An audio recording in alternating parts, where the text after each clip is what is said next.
Turime du Huepar nivelyrus. Palyginkim. S modelis ir V modelis. Pirmas dalykas, kuris krenta į akį, tai maitinimas elektros.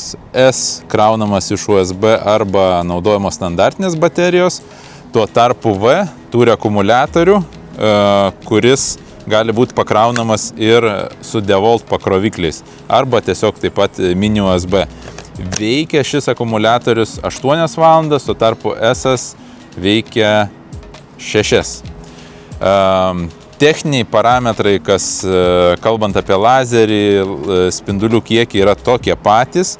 Kas man dar labai patinka, tai kad V turi pultelį, kuriuo galima valdyti ir pasukti prietaisą tai į kairę, tai į dešinę. O, dar neįsijungiu pultelio.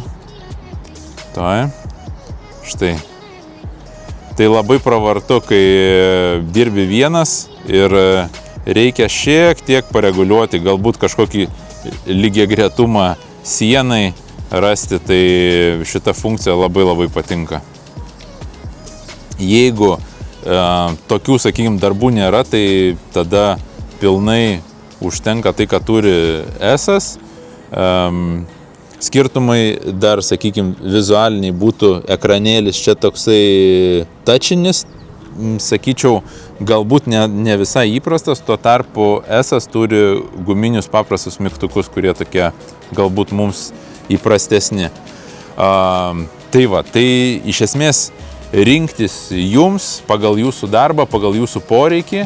Ir tiems, kas nori nepermokėti už brendą, siūlau užsukti į ecorner.lt ir išsirinkti savo nivelyrą.